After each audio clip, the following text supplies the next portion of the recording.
In this video, we are going to get glimpses or a small idea about what prognosis is.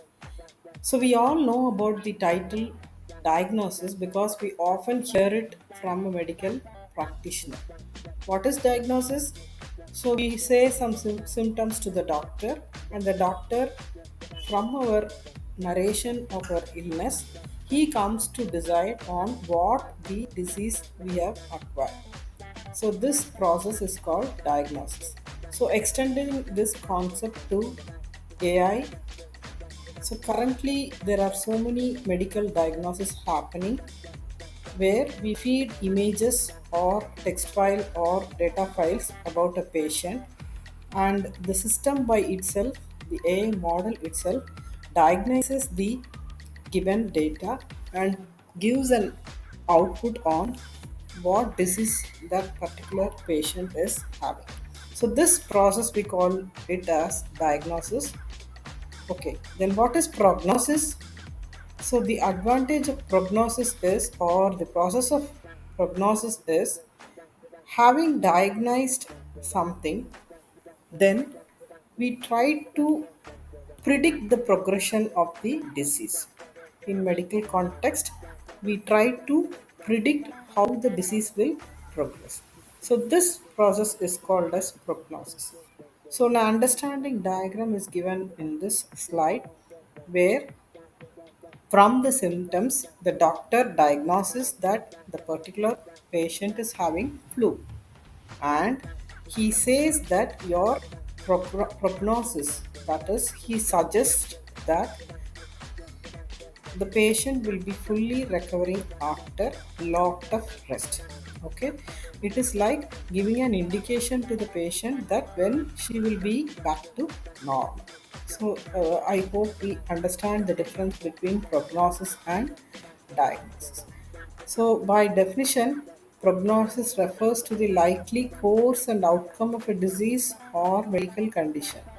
This prediction encompasses the chances of recovery, the progression of the disease, and overall survival rate in some cases.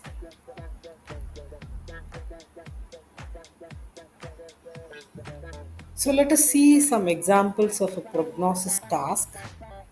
As I already told you, it is not only used in medical fields but also in several areas we can use the concept of prognosis. So, in medical, we can predict the progression of a disease such as cancer based on the patient's characteristics and treatment options. So, and also in some cases, we can predict the likelihood of the patient's survival after diagnosing or treating for a particular disease. And then we can also like conclude on the treatment outcomes, predicting the effectiveness of a treatment plan for a patient. So these are all the different advantages regarding medical prognosis. So let us also consider some more applications of prognosis in financial arena. We can also use prognosis like assessing the credit risk, predicting that the likelihood of loan defaulters or credit card debit non-payment. So that is one example. It is also severely used in market forecasting, predicting whether the stock prices will move up or down, and predict on the market trends. And also it can predict whether a business will succeed or failure, identify like companies at the risk of bankruptcy or financial distress. So these are some of the examples of prognosis, and below is the figure where we can see that predictions of cancer, respiratory and heart failure, dementia, and all those things, how the disease will progress. So as far as cancer is concerned, we all know that it is a progressing uh, uh, disease, and we can predict, if given a treatment, we can also predict how much time it will take for recovery. and whether that treatment methodology will extend the patient life. All those things we can tell with prognosis. So, and also we have industrial prognosis. We can predict the failure of a equipment in industry. Quality control, predicting the likelihood of a product defects or quality issues. Supply chain predictions, and followed by another application is environmental prognosis, whether we can like forecast what will happen in the next year same time, or in the following months what will happen with the weather. We can model the climate changes. We can also predict natural disaster. It is good for risk management. So the top diagram shows the where the like prognosis is happening. So this is the first one, or inception of a fault, and the fault is like progressing. If it is unnoticed, it will become a functional fault, and even after a functional fault, if we try to operate in the same model, then it will go as a failure. So the first part is called as fault prognosis, and the second part is called as fault diagnosis. So let us move on to something related to medical, namely heart disease. So there are several heart diseases prevalent, and mostly caused by certain parameters of the heart, like high BP. So often we call this blood pressure as a silent killer, because if we ignore that BP, then it will it is very risky for the patient.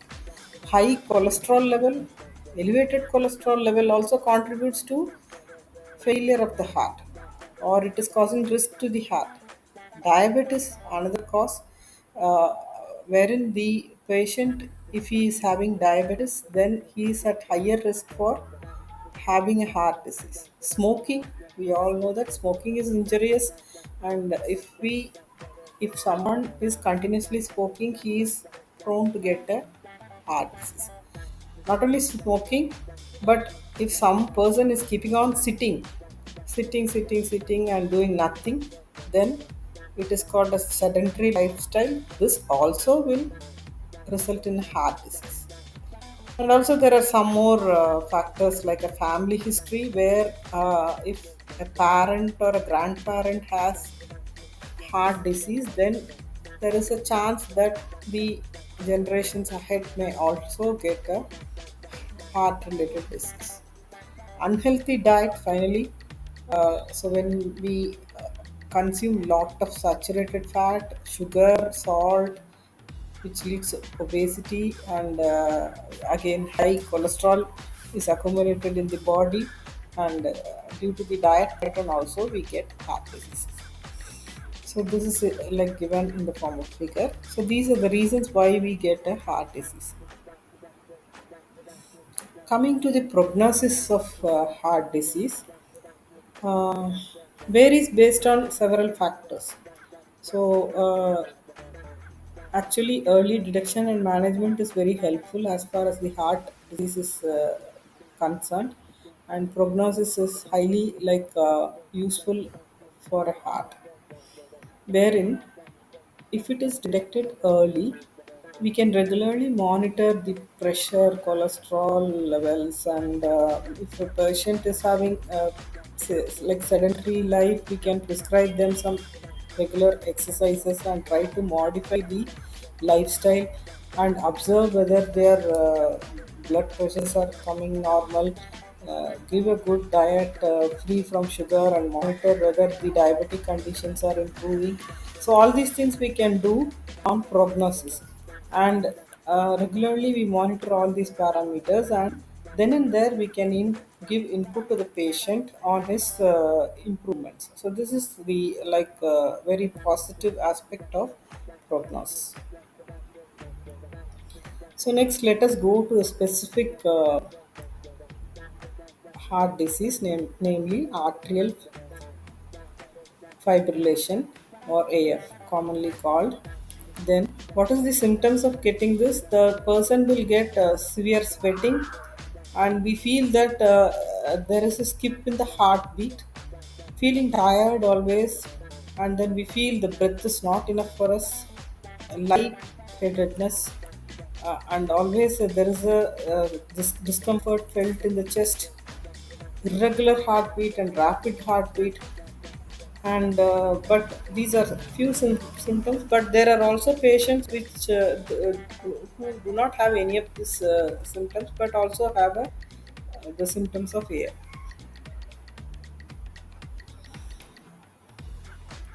So what is the mortality and life expectancy? 30 days mortality after AF. Like 7% of the patients who have been diagnosed only have a 30-day period, and 7% of them die due to this. And even more, if it is left unnoticed for 1 year, 17% of the uh, affected persons are likely to die. If it is prolonged to 3 years, then 27% is predicted that they are likelihood of death.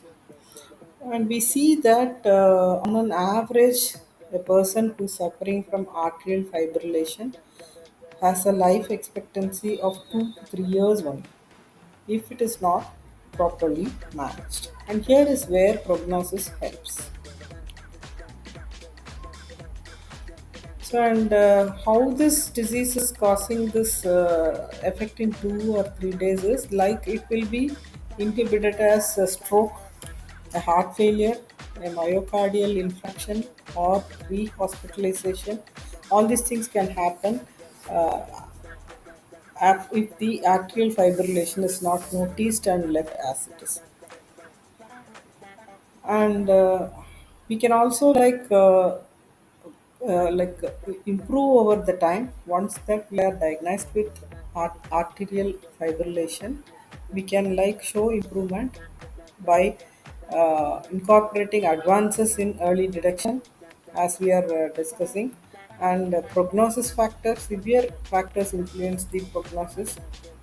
Types of AI is like persistent or permanent AF is associated with worse outcomes compared to parasmall AF due to higher thromboembolic risks and comorbidities.